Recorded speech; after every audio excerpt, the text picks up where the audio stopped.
Hello and welcome to Izobo Folktales Stories and Myths. So please stay tuned and enjoy the story. Mount Kailash, also known as the Mountain of God, is a sacred site in the Himalayas that is revered by several religions, including Hinduism, Buddhism, Jainism, and Bon. The mountain is located in the western part of the Tibet Autonomous Region of China, near the border with India and Nepal. According to Hindu mythology, Kailash is the abode of Lord Shiva, one of the most important deities in Hinduism. It is believed that the mountain is so sacred that even the gods do not dare to tread upon it, and that anyone who circumambulates the mountain will be granted salvation. Buddhists also revere Kailash as a sacred site, believing that it is the dwelling place of the Bodhisattva of compassion, Avalokiteshvara. They also believe that the mountain is the site of several important Buddhist monasteries and temples. Jains also consider Kailash as a sacred site, and it is believed that the 20th Jain Tirthankara, Mahavira, meditated on the mountain for several years. The mountain is also an important pilgrimage site for followers of the Bon religion, an ancient pre-Buddhist religion that is indigenous to Tibet. The mountain is 6,638 meters, 21,828 feet, high and is covered in snow throughout the year. It is surrounded by several glaciers and is a popular destination for trekkers and mountaineers. The mountain is also home to several important monasteries and temples, including the Guj Kingdom, which was an ancient Bon kingdom that dates back to the 10th century.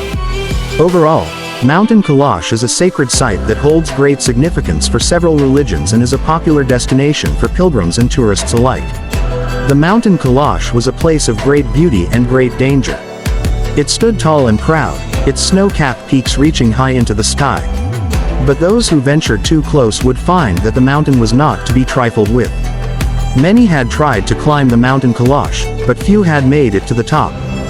Those who did would find that the journey was not just physically demanding, but mentally and spiritually as well. The mountain seemed to have a way of testing those who dared to climb it, pushing them to their limits and beyond. But the rewards were great for those who made it to the top. The view from the summit was breathtaking, with the entire world spread out before you. And those who reached the top would find that they had been changed forever, that the Mount Kailash had left its mark on them in ways they could never understand. But the mountain was not just a place of beauty. It was also a place of power, a place where the laws of nature did not apply. Those who did not heed its warnings would be punished, again and again, until the end of time. Many had tried to ignore the mountain's warnings, to press on despite the dangers. But those who did would find that the Mount Kailash was not to be trifled with. It would strike back, and those who did not listen would be punished. But there were those who listened, who heeded the mountain's warnings and turned back when they were told to do so.